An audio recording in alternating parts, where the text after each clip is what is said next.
देख रहे हैं हार्डलाइन और मैं हूं शौकत जरदारी। जैसा कि आप जानते हैं कि मैंने आज आपसे वादा किया था कि मैं मेहरान यूनिवर्सिटी में जो पहले centre for excellence in arts and design था, या centre of excellence in art and design, जिसको बाद में शहीद अल्लाह बख्श यूनिवर्सिटी बनाया गया, उसके हवाले से मैंने कहा था कि मैं आज कुछ शवाहिद रखूँगा। इससे पहले मैंने जो सबसे पहला जो सबूत रखा था वो सबूत था डॉक्टर भाई खान शर, जो इस वक्त के कायम मकाम वाइस चांसलर हैं इस नई नवेली यूनिवर्सिटी के। उनके बेटे की जाली अपॉइंटमेंट जब वो डायरेक्टर थे CEAD, उसके हवाले से मैंने शवाहिद रखे थे जो कि मेरी वॉल पर मौजूद हैं। उसके बाद फिर मैंने आज एक और ख़बर रखी कि ये जो कुछ नाम हैं जो मैंने आज अपनी इस अपना सोशल मीडिया पे रखे, वो मैं दोबारा आपके सामने पढ़ देता हूँ। एक हैं जी एजाज हुसैन साहब, प्रोफेसर हैं, assistant professor BPS 19 department of textile design. ये मैं बात कर रहा हूँ 2009 में होने वाली भर्तियों की, और उन भर्तियों में क्या हुआ क्या नहीं हुआ वो सारी चीज़ें मैं आपको बता रहा हूँ। उसके बाद दूसरे नंबर पे हैं जी मिस सनम भुट्टो साहिबा, 18वें ग्रेड की हैं, ये डिपार्टमेंट ऑफ टेक्सटाइल डिज़ाइन।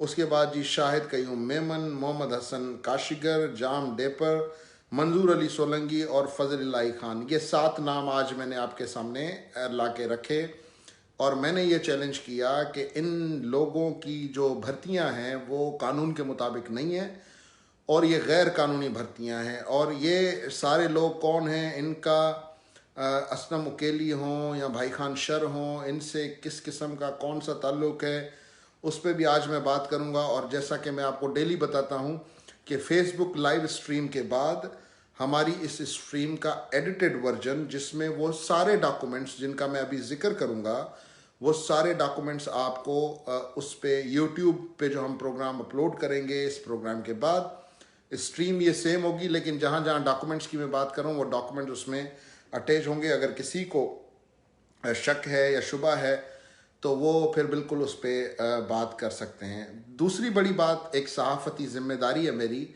कि मैं कोई भी बात करने से पहले, हत्ता कि मेरे पास एविडेंस भी हैं, सब कुछ है, लेकिन उसके बावजूद भी मैं कोशिश करता हूं कि अगले बंदे को बोलने का मौका दिया जाए। आज की जो स्टोरी थी, ये C और D ग्रेड पे जो असातिज़ा भर्ती किए गए, इस स्टोरी को अब आपके सामने रखने से पहले मैंने एक बार फिर यूनिवर्सिटी के जो PRO हैं जिनका मीडिया से लिंक रहता है, मैंने उनको कॉल की और मैंने उनसे पूछा कि जनाब, ये जो लिस्ट मैंने आज सोशल मीडिया पे जारी की है और मैं क्लेम कर रहा हूँ कि ये आप लोगों ने गैर कानूनी भर्तियां की, जो मेरे पास डॉक्यूमेंट्री एविडेंसेस वगैरह हैं, तो उनके जो PRO हैं उन्होंने कहा कि जनाब ये बहुत पुराना केस है और इसमें ये हाई कोर्ट तक बात गई, सुप्रीम कोर्ट तक बात गई, नैब ने इस पे इन्वेस्टिगेट किया, एंटी करप्शन ने इस पे इन्वेस्टिगेट किया, सब ने इस पे इन्वेस्टिगेट किया, और सब ने इन तमाम जो पोस्टिंग्स हैं, इन तमाम नौकरियों को जायज़ करार दिया। ये बेसिकली है वर्जन यूनिवर्सिटी का। मैं कह रहा हूं कि ये जो भर्तियां हैं ये गलत भर्तियां हुई हैं, ये खिलाफ ज़ाब्ता भर्तियां हुई हैं, खिलाफ कानून भर्तियां हुई हैं। यूनिवर्सिटी का मौक़िफ़ है कि जी हमने वो सारे घाट का पानी पी लिया जहाँ जहाँ पे हमने फंसना था, और उन इदारों ने इनको क्लीन चिट दे दी। फेयर इनफ, ये उनका मौक़िफ़ है। फैक्ट चेकिंग हो सकती है, क्रॉस चेकिंग हो सकती है, और यहाँ पे कुछ एक मखसूस कबीले के क्या, बल्कि जिस कबीले के मुबैना चोर पे हाथ डालो तो उसका कबीला उठ जाता है। फिर तो सलाम है मेरे जरदारी कबीले को कि लोग पता नहीं क्या क्या बोलते रहते हैं, लेकिन हमने कभी किसी को ये नहीं कहा कि भाई आप इसके खिलाफ क्यों बोल रहे हैं, क्योंकि जब आप कुछ करते हैं ना तभी बात होती है। वो आप पॉलिटिशियंस की बात करें, आप ब्यूरोक्रेट्स की बात करें, आप सब की बात करें, जब तक आप कुछ करते नहीं तब तक कोई आप पे उंगली नहीं उठाता। तो भाई खान शर साहब के मामले पर हम आगे बढ़ते हैं, और इनका नाम इसलिए आ रहा है कि इस वक्त ये वाइस चांसलर हैं। एक जी केस गया मैं आपको बताऊं कि एक माफ कीजिएगा, एक साहब थे, कैंडिडेट थे, खालिद महमूद बलोच साहब, सन ऑफ मोहम्मद अली साहब। इन्होंने इस्लामाबाद हाई कोर्ट में एक पिटीशन दाखिल की, पिटीशन नंबर 1962/2009। कोर्ट ने कहा कि जी ये जो सिलेक्शन हुई है इसमें फर्दर आप क्या करें कि ये उस कोर्ट ने कहा, ये डॉक्यूमेंट है मैं आपके साथ शेयर करूँगा, उस कोर्ट ने कहा कि जी आप इसको फर्दर एक न्यू प्रोसेस के साथ करें, ये सिलेक्शन सही नहीं है। जिसके बाद ये लोग अपील में गए और अपील में फिर वहाँ पे ये फैसला बकौल इनके, क्योंकि इस वक्त मेरे पास उस अपील का डॉक्यूमेंट नहीं है तो मैं मिसकोट क्यों करूँ, बकौल इनके कि जी वो फैसला हमारे हक में आया। लेकिन सवाल ये उठता है कि ये जो नाम मैंने लिखे, ये एक मीटिंग होती है कि जी सिलेक्शन बोर्ड की, हेल्ड ऑन 18 और 19 मार्च 2009। आप बोलेंगे कि ये क्या मुर्दे उखाड़ रहा है, तो मैं आपको ये बताना चाह रहा हूं कि हमारे इदारों के जड़ों में अभी नहीं, 15, 20, 25 साल पहले से ही जड़ों में दीमक लगा दी गई ताकि ये सिंध के इदारों को खाएं, इनको तबाह करें। और फिर हमने उन्हीं लोगों को हीरो बना के अपने समाज में पेश किया कि जी ये तो सिंध के बड़े सपूत हैं, जिंदाबाद, इनके बड़े परस्तार हैं, इनके बड़े जो है वो क्या कहते हैं कि इनके फॉलोअर हैं। तो भाई फॉलोअर तो फिरौन के भी थे, फॉलोअर तो निमरूद के भी थे, लेकिन क्या आप ये कहेंगे क्योंकि उनके परस्तार ज़्यादा हैं, उनकी इज़्ज़त ज़्यादा है, इसलिए उनके गुनाह माफ़ हैं?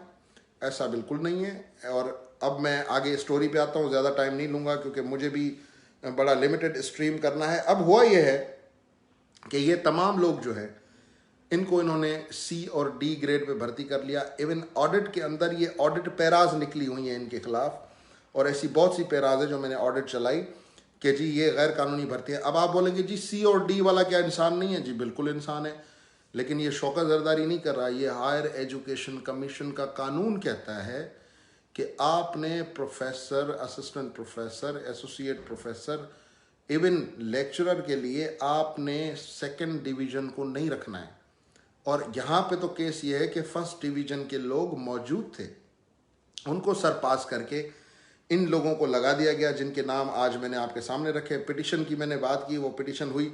अब ज़रा आते हैं जी, ये एक और साहब हैं इसी लिस्ट में, क्योंकि ये डॉक्यूमेंट्स इतने ज़्यादा हैं और मैंने कोशिश की है कि मैंने इनको सॉफ्ट कॉपी पे रख के और फिर इन तमाम जो डॉक्यूमेंट्स हैं इनको आपके सामने शेयर करो। अब मैं बताता हूँ कि जी अब ये जो एजाज हुसैन साहब हैं इन्होंने 9th मैट्रिक का एग्ज़ाम दिया डी ग्रेड में, इन्होंने फर्स्ट ईयर सेकेंड ईयर का एग्ज़ाम दिया डी ग्रेड में। अब जब यहाँ पे ग्रेड और डिवीज़न की बात आई जो कि बैचलर्स और उसकी है, तो उस पर लिखा हुआ है सिर्फ पास। इनकी टोटल परसेंटेज क्या थी मैट्रिक में या इंटर में? इनकी परसेंटेज 45 थी। अब इन्होंने बैचलर्स डिग्री में फर्स्ट डिवीज़न ली, सेकंड डिवीज़न ली, वी डोंट नो, लेकिन ये पास थे। और इस वक्त ये साहब जो हैं ये हमारी इस इतनी बड़ी अजीम दरसगाह में अच्छे ओहदे पे बैठे हैं। और इनकी आपको मैं एक और अंदर की खबर बताऊं, यही एजाज हुसैन साहब इनके हवाले से मशहूर है कि ये डॉक्टर भाई खान शर के बड़े करीबी और मंजूर नज़र स्टाफ या जो दोस्त हैं, यार हैं, उनमें से हैं। और इन साहब के लिए अब मैं एक और चैलेंज कर रहा हूँ। ये तो कह रहे हैं ना कि ये पास था, इसके पास बैचलर्स डिग्री है। मैं कहता हूँ इसके पास डिग्री नहीं है, और इसने यूनिवर्सिटी ने इसकी डिग्री वेरीफाई करवाने के लिए, जो जाली डिग्री इस बंदे ने दी, वेरीफाई करवाने के लिए हैक को लिखा। अब हायर एजुकेशन कमीशन ने क्या लिखा, कोई जवाब आया नहीं आया, किसी को कुछ नहीं पता।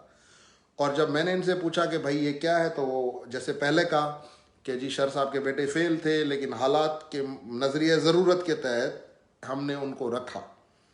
और ये भी कहते हैं कि जी वो फेल थे, बिल्कुल ऐसा नहीं होना चाहिए, लेकिन हमने उनको रखा, हमने सारे अपॉइंटमेंट्स जो है वो सही किए। इस पे भी इनके जो हिमायती हैं वो कह रहे हैं कि जी आप सही कर रहे हैं।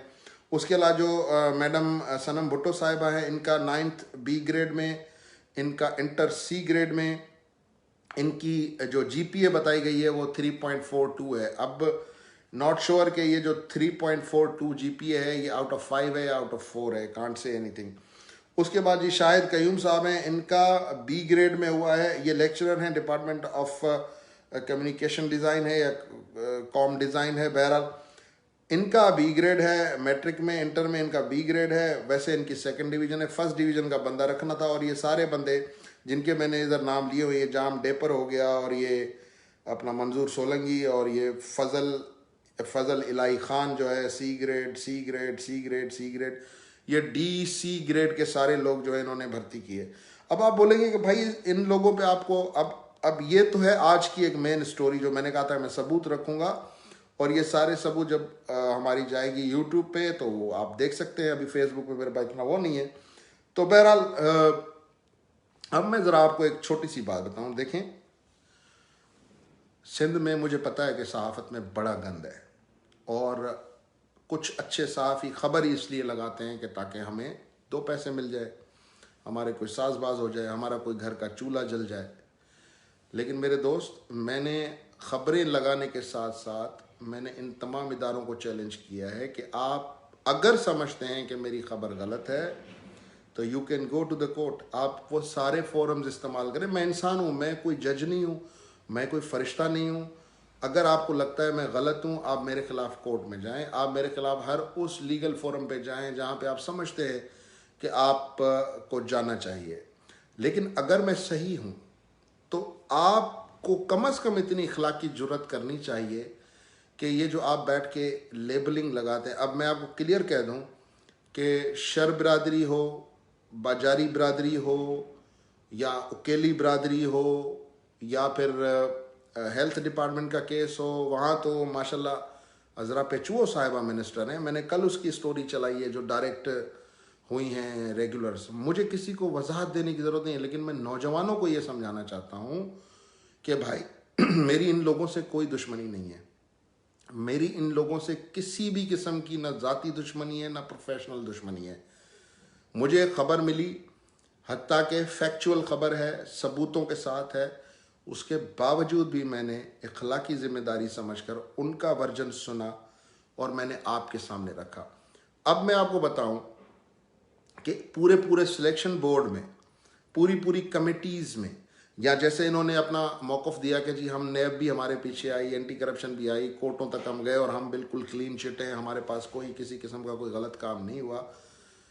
इनका मौक़िफ़ मैं सही भी मान लेता हूँ कि इनका मौक़िफ़ सही है। लेकिन ये जितने इदारे हैं, ये जितनी भी सिलेक्शन कमिटीज़ हैं, ये जितने भी सिलेक्शन बोर्ड हैं, ये क्या झक मार रहे हैं? मतलब ये अगर सिलेक्शन बोर्ड में 10 लोग हैं तो वो 10 के 10 क्या उस दिन सत्तू पी के निकलते हैं कि हमें पता ही नहीं चलेगा? आपके डॉक्यूमेंट्स जो है वो वेरीफाई नहीं होते, उनकी स्क्रूटनी नहीं होती, उनकी प्रॉपर ऑथेंटिकेटेड वेरिफिकेशन ही नहीं होती, क्योंकि इंटेंशन ये होता है कि किसको नौकरी देनी है। एडवर्टाइजमेंट बाद में आती है, पहले लोग सिलेक्ट हो जाते हैं। जैसे अभी मैं आपके सामने कल या परसों शायद कुछ डॉक्यूमेंट्स मिसिंग है, मैं आपके सामने पूरी एक स्टोरी रखूंगा वक्कास चन्ना की। आप अपने बाल नोचेंगे वो स्टोरी देख के कि ये जो लोग जिनको हम कहते हैं मुअज़्ज़िज़ हैं, ये हमारे इदारे बना रहे हैं। मैं कहता हूँ आपके इदारों की तबाही के जिम्मेदार ये लोग हैं जिनको आपने मुअज़्ज़िज़ कहा हुआ है। मैंने आपको पहले भी कहा कि जी डॉक्टर भाई खान शर साहब का नाम इसलिए आ रहा है कि डॉक्टर भाई खान शर साहब गैर कानूनी तौर पर वफा के एम्प्लॉय थे, गैर कानूनी एक्सटेंशन पे वो डायरेक्टर बने। I will prove it. गैर कानूनी एक्सटेंशन पे वो डायरेक्टर बने, फिर दोबारा गैर कानूनी तौर पे उनको वाइस चांसलर बनाया गया, और रीज़न ये था कि वो असलम उकेली और उसकी जो गैंग है पूरी, उनके मफादात को बचाना था। सारी स्टोरी, आधे से ज़्यादा स्टोरी मैं आपको बता चुका हूँ। अब क्या मैं जाके इनके उन जगहों पे छापे मारूं, इनके घरों में घुसूं, वो सारी चीज़ें निकालूं? ऐसा तो मैं नहीं कर सकता। As a journalist I am talking on the documents. मैं डॉक्यूमेंट्री एविडेंस पे बात कर रहा हूँ। वो डॉक्यूमेंट्स चैलेंज किए जा सकते हैं कोर्ट में। उन डॉक्यूमेंट्स, कहीं वो डॉक्यूमेंट्स, मैं आपको समझा रहा हूँ कि किस तरह आप अपने आप को क्लीन कर सकते हैं। छोड़े आप दूसरे एडवाइजर्स को, वो बीच के सहाफ़ियों को पैसे देना बंद करें आप। मैं आपको सीरियसली बता रहा हूँ, क्योंकि मेरी आपसे दुश्मनी नहीं है। I want to help the organization, I want to help the institution. मैं सिंध के इन इदारों को जिनके ऊपर मैं करप्शन की स्टोरीज कर रहा हूँ, मेरा मकसद इन इदारों को बदनाम करना नहीं है। मेरा मकसद इन इदारों में बैठे अफराद, अगर वो बेचारे उनसे गलतियां हुई हैं तो उनको सिर्फ और सिर्फ बेहतर करना है कि भाई आप इदारे को बेहतर कैसे कर सकते हैं। तो मैं आज आपको तरीका बताता हूँ। आप कोर्ट में जाएं। यहाँ आज बहुत से वकला साहिबान ने जो अपनी तरबियत का मुजाहरा किया है वो मेरी वॉल पे पड़ी हुई है सारी चीज़ें। मैं इन चीज़ों पे बात भी नहीं करता, ना मैं किसी गाली का जवाब देता हूँ। लेकिन मैं नौजवानों को एक चीज़ समझाना चाहता हूँ। मैं जो डॉक्यूमेंट चला रहा हूँ, आप कोर्ट में जाएं और आप कहें कि जी ये गलत डॉक्यूमेंट है, मैं कोर्ट में वो डॉक्यूमेंट ले आऊँगा, उसका फॉरेंसिक हो जाएगा, उसकी वेरिफिकेशन हो जाएगी, यूनिवर्सिटी के रिकॉर्ड्स में वो सारी चीज़ें होंगी, वो निकालेंगे, डॉक्यूमेंट नंबर, लेटर नंबर जो भी है वो सबका सब सामने आ जाएगा। तो फिर आप बैठ के वो मुझे आप झूठा करार करें ना। मेरे लिए सबसे बड़ी गाली ये होगी कि आप मुझे साबित करें कि मैं झूठ बोल रहा हूं और मैं सहाफत के लिबादे में लोगों की पगड़ियां उछाल रहा हूं। या तो आप ये साबित करें, मैं खुद ही अपनी शर्म में डूब के मर जाऊंगा, क्योंकि मैं एक ज़मीर वाला इंसान हूं। मैं कोई बेज़मीर आदमी नहीं हूं कि मेरे खिलाफ कोई कुछ भी बोलता रहे, सच बोले या झूठ बोले, और मैं चुप करके बैठ जाऊं कि कोई फ़र्क नहीं पड़ता। बड़ा फ़र्क पड़ता है जब आपके बच्चों को पता चलता है कि आप कितने बड़े चोर हैं, जब आपके मोहल्ले में पता चलता है आप कितने बड़े चोर हैं, जब आपके शहर में पता चलता है, जब आपके सूबे में पता चलता है कि आप कितने बड़े चोर हैं। तो आप उस कुर्सी पे बैठे या ना बैठे, कपड़े आपके उतर चुके हैं। आप सिर्फ अपनी खाम ख्याली में है कि जी मैं कपड़े पहन के, सूट बूट पहन के बैठा हूं। आप नंगे हो चुके हैं, आप बिल्कुल नंगे हो चुके हैं। और अभी और मजीद जो एविडेंस आएंगे वो और भयानक चेहरा आपका दिखाएंगे। और ये कोई धमकी या कोई ब्लैकमेलिंग टैक्टिक नहीं है, क्योंकि जिन लोगों ने राब्ता किया उनको पता है कि शौकत ज़रदारी को कितने पैसे चाहिए, या उसको कितनी नौकरियां चाहिए, या उसको क्या चाहिए। तो वो सब लोग अब जान गए हैं जो राब्ते कर रहे थे। तो इसलिए आपको मुझसे राब्ता करना है, आप कहें जी आपकी ये बात गलत है, आपका ये आर्ग्यूमेंट गलत है, उसको आप आके वेरीफाई करें, उसको आप आके जो है वो क्लियर करें, आप अपना मौक़िफ़ दें। मैं तो कह रहा हूँ मेरा प्लेटफॉर्म अवेलेबल है। आप नहीं भी आएंगे तो मेरे पास तो डॉक्यूमेंट्स है। आई डोंट केयर कोई मुझे सच माने या ना माने, बट मेरा ज़मीर, मेरा दिल मुझे पता है, मेरा खुदा जानता है कि ये सच है, और मुझे किसी को ये साबित करने की ज़रूरत नहीं है। तो इसलिए ये तो था आज इन लोगों का चैप्टर जिसकी लिस्ट मैंने आपके सामने रखी। और बाकी शवायद यूट्यूब की इस स्ट्रीम में जैसे हम इसको डाउनलोड करके और दोबारा यूट्यूब पे अपलोड करेंगे तो विद डॉक्यूमेंट्री एविडेंस आएगा। उसके बाद आगे चल के हम बात करेंगे कि जी पेंशन, जैसे आपको पता होगा कि सिंध हुकूमत में एक पेंशन करप्शन केस चल रहा है। तो यहाँ भी इस सिर्फ CEAD में, ये जो सेंटर फॉर एक्सीलेंस है, सिर्फ यहाँ पे एक इशू आया है, क्योंकि मैं अभी उसको करप्शन नहीं कहूँगा, क्योंकि ये मैं आपको समझाऊंगा कि ये पैसा किस तरह मनी लॉन्डर हुआ। लेकिन सिर्फ वहाँ पे एक केस है 58 मिलियन का, 5 करोड़ 80 लाख रुपए का। ये भाई खान शर साहब की मौजूदगी में हुआ है, इनकी डायरेक्टरशिप में हुआ है। और इन्होंने बैठ के जो जो तरीके अपनाए, मुनीर शेख हो जो कि रिटायर हो गया लेकिन अभी भी कहीं लगा हुआ है, वो भी मैं जाहिर करूँगा आगे चल के। तो ये मेहरान यूनिवर्सिटी जो है ये सिंध का पनामा है, ये सिंध का एक बहुत बड़ा पनामा है, जिसमें न जाने कितने अकाउंट्स यूज हुए हैं। उधर तो फेक अकाउंट्स और फेक कंपनीज यूज हुई हैं, यहाँ तो रियल अकाउंट और रियल कंपनीज यूज हुई है। बेटे के नाम पे बाप के अकाउंट में पैसे चले गए और अपनी कंपनी के अकाउंट में पैसे चले गए, कोई रिकॉर्ड नहीं, कोई रसीदें नहीं। तो इसलिए मेरे भाई थोड़ा सब्र का मुजाहरा करें, और जिनको तकलीफ हो रही है मैं उनके लिए दुआ कर सकता हूँ, क्योंकि मैं सिर्फ अपना काम कर रहा हूँ। अगर मेरे काम से आपको तकलीफ हो रही है तो आई एम वेरी सॉरी। अगर मैं आपको लग रहा है कि मैं आपके साथ ज्यादती कर रहा हूँ तो भी I am very sorry, because as a human being मैंने हमेशा इस चीज़ का ख्याल किया है कि लोगों की पगड़ियाँ ना उछाली जाएं, और जो बात हो वो शवायद की बुनियाद पे की जाए। मुझे दीजिएगा इजाज़त। अल्लाह हाफिज़।